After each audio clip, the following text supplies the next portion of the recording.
What you see on screen is my library. Many of you who know me already know that I am crazy about books, and books have played a very important role in my life. So I thought of doing a series in my channel, Denver's Den. I recently changed the name of my channel because I believe that we should always reinvent ourselves. So books in a way help us to reinvent ourselves. So that's why I'm going to be doing a What's in My Library series. I'll be taking out a book from my library and I will talk of how that book changed my life and how that book changed my perspective towards things. So let's go into the my library.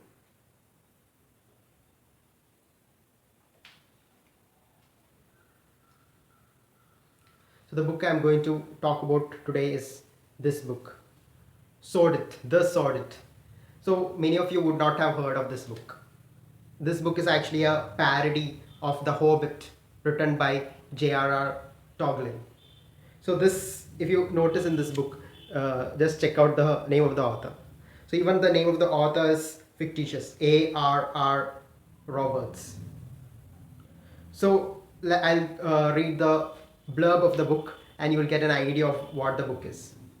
Following inevitable, some might say, the frankly unlikely success of Board of the Rings comes a new book from an entirely different author that parodies Tolkien's other shorter masterpiece. So this book is very interesting because of its size. So if you check out, it's a very small book and it has some interesting illustrations. I'll show one of those illustrations to you later in this video. So why this book attracted me is that it's just not a parody. So some books are just for parody's sake. It's a book that makes you actually think. Like when you read Hobbit or when you watch the movies, you would notice that the hobbits live like aristocrats, and they they live out of the hard work of someone else. Even in their clothing, you would have noticed that they actually represents the English aristocrats. So in a way, it's a bourgeois novel. It's in a way, it's a from a Marxist point of view, it's a bourgeois novel which only thinks of the upper middle class who actually go on short adventures for pastime.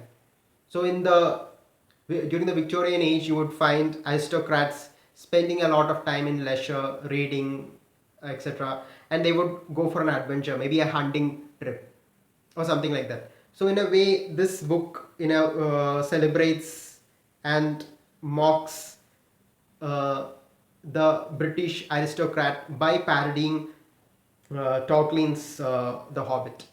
Another interesting fact I would like to say about this book is that I bought this book for 50 rupees. Yes, in 2016, I was doing my MPhil in PhD College, Coimbatore. So every day I used to take the 4:35 train, passenger train from Coimbatore to Palakkad. So on the way, I used to get into a bookstall near the railway station, and there you had all these second-hand books which you could buy. So that's how I discovered this book. If I had that's a in India, that's a great thing. You have this second-hand bookstores where you discover books that you would actually not find in a huge Oxford bookstore or a huge Landmark or Higginbottom's bookstore. You will find certain rare gems from these bookstores. So this book is a book which I read long back. So this is how the book actually starts.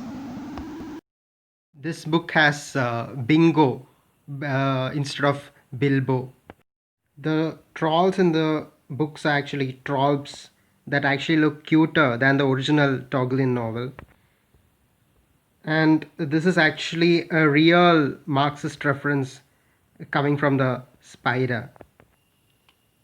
But the most interesting illustration I found in this book is that of the dragon, Smug. Here, if you notice, the dragon is actually the author who is eating up the royalty, who's making a lot of money through the royalty of the book.